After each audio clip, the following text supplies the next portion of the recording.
Seterusnya saya menyebut pembahas kedua terakhir yang berhormat Lembah Pantai. Terima kasih Datuk Yang Ketua. Saya berdiri untuk sama-sama membahaskan Undang-Undang Pembekalan 2022 ataupun Belanjawan 2022.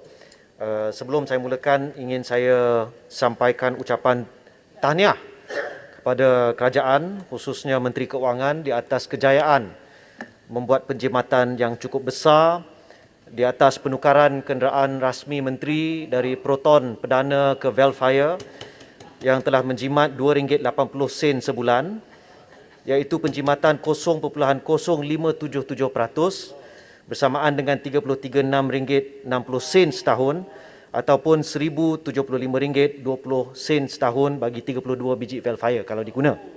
Tahniah. Tak cukup untuk bayar gaji minima sebulan. Jadi apapun tahniah diucapkan, dan saya ingin gunakan masa yang ada untuk membahaskan ataupun membincangkan satu perkara yang sebenarnya tidak ada dalam belanjawan ini, iaitu pelaksanaan 5G. Ya, kerana ramai yang melihat bahawa isu yang terbentang di hadapan kita seringkali terselindung banyak isu yang bersifat off budget, termasuklah pelaksanaan 5G. Dan kita semua tahu, pada waktu ini pihak kerajaan telah memutuskan untuk menggunakan sistem single wholesaler network dengan menganugerahkan spektrum kepada sebuah syarikat yang dimiliki penuh oleh Kementerian ataupun Menteri Keuangan diperbadankan, iaitu Digital Nasional Berhad, DNB. Saya telah dikejar oleh wartawan untuk bertanya beberapa soalan, dan saya harap dalam perbahasan ini beberapa soalan yang ditanya oleh wartawan akan dapat diangkat dan dijawab oleh menteri sendiri. Dan kita dengar bagaimana sebelum ini salah satu stesen pemancar ataupun stesen telekomunikasi yang telah dilengkapi dengan peralatan 5G ialah di Bukit Tungku. Tahniah sekali lagi kepada pihak kerajaan kerana memilih tempat yang paling tepat. Bukit Tungku. This is the top 20 of T20 of T20. Ya, itulah komunitinya. Kenapa dibuat di Bukit Tungku, Canning Hills, dan bukan di Bukit Apit, di Masjid Tanah contohnya. Ya, kawasan yang separa bandar. Ada kawasan kampung di sekitar itu. Kenapa dipilih Bukit Tungku? Ya, dan itu bagi saya adalah satu perkara yang cukup ganjil, kerana yang ingin kita memperagakan ialah keupayaan 5G digunakan oleh segenap lapisan masyarakat, bukan setakat mereka yang rumahnya begitu besar dengan kereta-kereta Velfire dan lebih dari itu yang begitu besar di situ. Jadi bagi saya pemilihan Bukit Tungku ini sends the wrong message, ya, dengan izin. Tapi apapun, Datuk Yang Tua, persoalan yang ingin saya ketengahkan adalah sama dengan persoalan yang dibangkitkan oleh Timbalan Menteri Komunikasi dan Multimedia minggu lalu, iaitu kenapa spektrum yang dikhususkan untuk 5G ini diberi kepada syarikat bernama DNB dan bukan kepada Suruhanjaya Komunikasi dan Multimedia Malaysia ataupun SKMM. Ini adalah satu kejanggalan dan satu perkara yang luar biasa kalau dibandingkan dengan semua spektrum yang telah dianugerahkan sebelum ini, yang mana dengan penganugerahannya kepada syarikat-syarikat telekomunikasi, kerajaan Malaysia mampu mengumpulkan dana yang besar untuk digunakan setiap tahun. Malangnya dengan keputusan untuk bukan sahaja menganugerahkan spektrum 5G kepada DNB, malah dengan menghalang spektrum lain daripada dibangunkan untuk dilengkapi dengan teknologi 5G, dia seperti menutup semua kawasan tak boleh tanam padi, hanya tanam padi di tanah dia sahaja. Tempat lain semua tak boleh tanam. Walhal kalau kita lihat sebelum ini, dari 2G boleh naik ke 3G.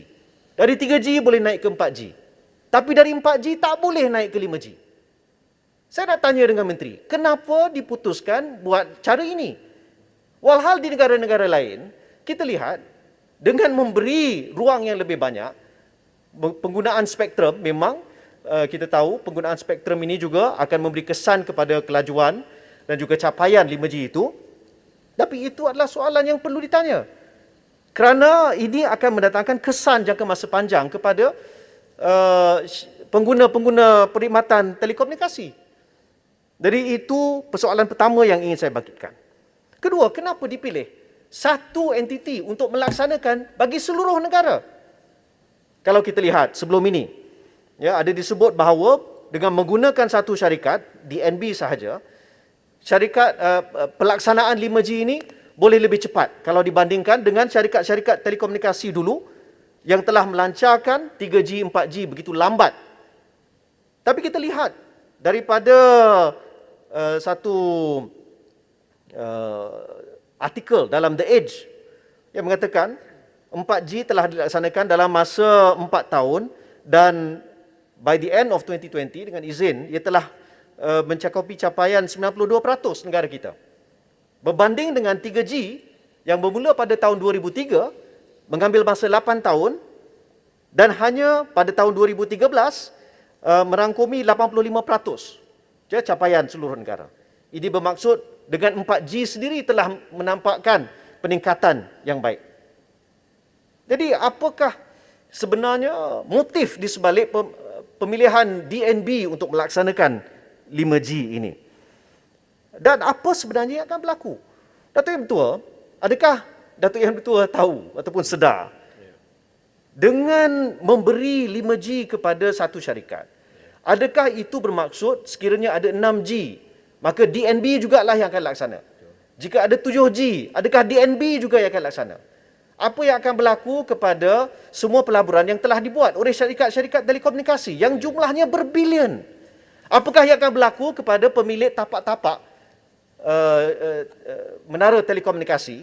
Ada di antara mereka surau-surau, gereja-gereja, rumah-rumah kedai, yang malah tanah milik kerajaan negeri. Apakah yang akan berlaku kepada pemilik-pemilik ini? Adakah sewaan-sewaan mereka juga akan turun? Ataupun tidak lagi mereka mahu ataupun mereka tidak lagi akan mendapat sewa daripada menara-menara telekomunikasi ini? Juga apakah yang akan berlaku kepada begitu ramai rakyat Malaysia yang berkhidmat dalam syarikat-syarikat telekomunikasi? Anggarannya, salah satu anggaran ialah, saya baca sikitnya, ada kemungkinan dalam masa 3 ke 5 tahun, ya, sejumlah 20,000 orang yang bekerja dalam bidang telekomunikasi, termasuklah sekitar 8,000 yang dianggap high skill, akan kehilangan kerja. Siapa yang nak bagi mereka makan? Siapa yang nak bagi mereka kerja? DNB. Kalau kita baca kenyataan dalam satu wawancara yang dibuat oleh CEO DNB, beliau menyatakan bahawa, kita baca, dianggarkan 2.5 bilion ringgit akan digunakan, diperuntukkan untuk 600 staf DNB bagi satu jangka masa 10 tahun. Puratanya ialah RM34,722 seorang setahun. Itu lebih tinggi daripada gaji allowance ahli-ahli parlimen, ya. 34,722 purata. Pada saat 600,000 rakyat Malaysia hilang kerja. Jatuh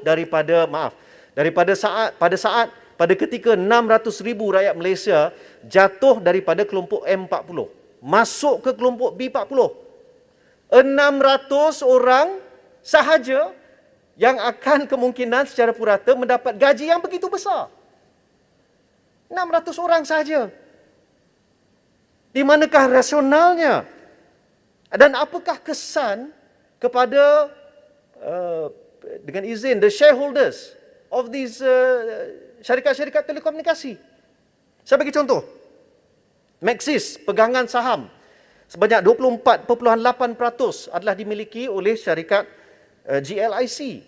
Termasuklah KWSP 11.9%, PNB 10.3%, KUAP 1.4%, Urus Harta Jemaah 1.2%, Axiata 58.9% dipegang oleh Khazanah, KWSP, PNB, KUAP, Yayasan Pelaburan Bumi Putra, Urus Harta Jemaah.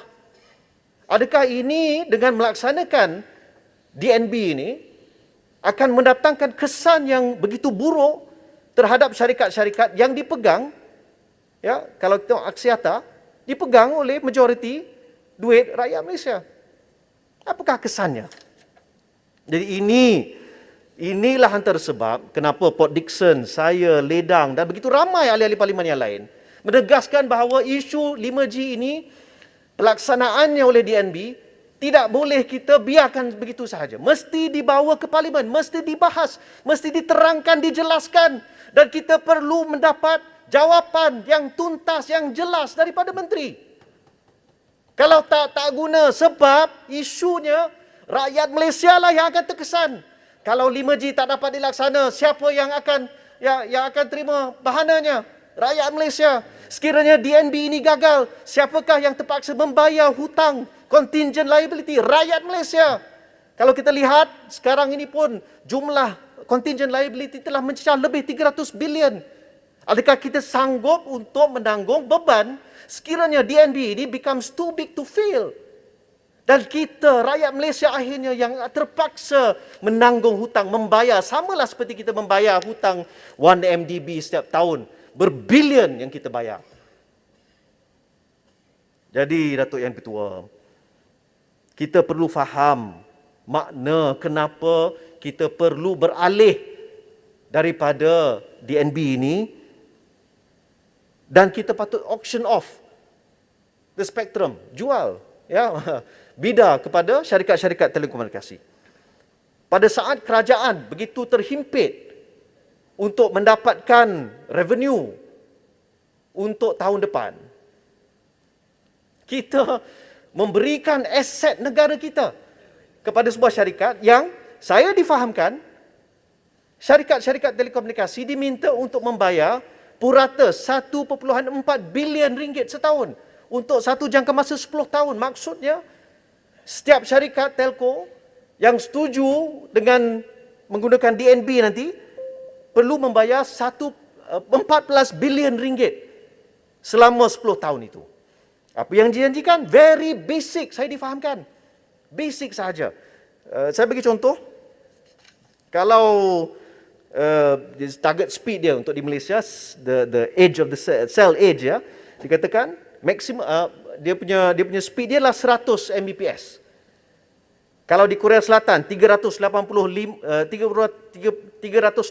Mbps, Singapura 143 Mbps, Thailand 122 Mbps, Filipina 141 Mbps, Malaysia 100 sahaja. Itu sahaja yang target DNB.